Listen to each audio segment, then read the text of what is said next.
Back to the channel, so I have a quick little versus video. Rolex Submariner on the left and the Grand Seiko GMT Quartz on the right, SBGN 003.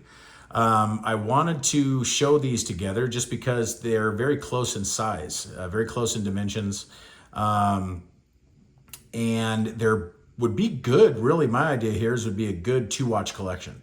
If you're only looking for 2 watches and you want a real good diver, even if you only desk dive, and then you want a really nice Traveler's GMT, these two would be just perfect. They really would.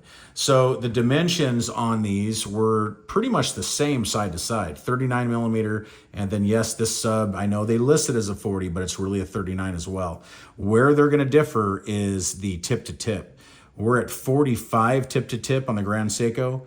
And on the Submariner, I believe we're coming in like right at 47.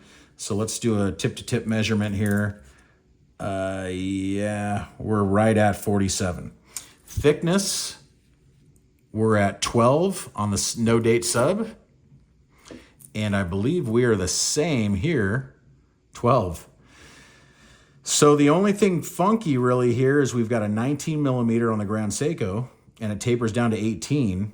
And on the Rolex, we're a 20 millimeter and it tapers all the way down to a 15.5. So that's where I think they're gonna both wear really good. I think the Rolex is really gonna wear better, in my opinion, just because of that taper. It's, even though this is a 2008 model, it really has a better bracelet, in my opinion, than the Grand Seiko. The Grand Seiko has no adjustments at all.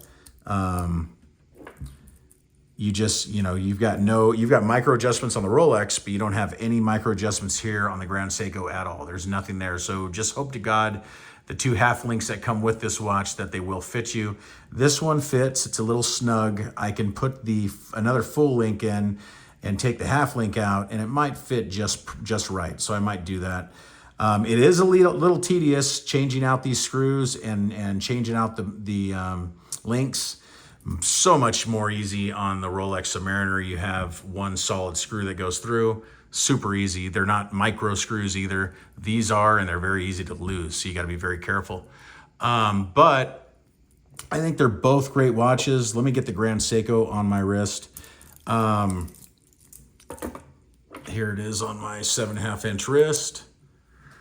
So the wingspan, the tip to tip is just kind of where they're different.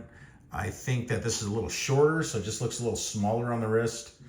I really think I like the Submariner better on how it wears, but this is quite good though. I can't complain. It is nice, and it is worth, shit, a third of what that's worth. So I'm not complaining. I think it's a good watch, and it's a great grab and go piece. You can just pick it up whenever you want. It's always going to be accurate, plus or minus 10 seconds a year. So this is super quartz. This is the best quartz. It has an instantaneous date change. It has the jumping hour hand, your GMT function. So it's got everything you want for a sports watch. It really does. So, and it can probably take a lot more abuse, to be honest, over the Rolex, because the Rolex you'd have to have serviced if something happened to it. But they're both quite good. Can't complain. Now the movements, which we just kind of touched on right now, this is an automatic movement, a 3130 in the Rolex, 28,800 vibrations per hour, 4 hertz, very good, tried and true, just beast of a movement by Rolex. Can't go wrong. And they regulate these things plus or minus 2 seconds a day. This thing's like +1. Like I said, this one is probably the best quartz movement you will ever find in any timepiece.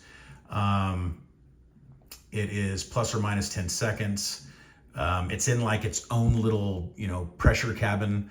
When you change the batteries out on this, all the gear train and everything is not exposed. So you don't have any issues there at all when changing batteries or anything like that. The lume on these, let's do a quick lume shot. They're both really good.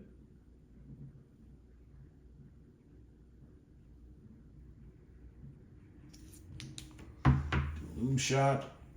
Got a little bit of light coming in from the outside, but you get the idea. So the Rolex is a diver, so you're gonna have a lot more lume The GMT, you don't need so much lume, but it's nice that it's there though. I do like watches with lume, so I'm very happy that that has lume. I really am. So that's very nice. Turn the lights back on.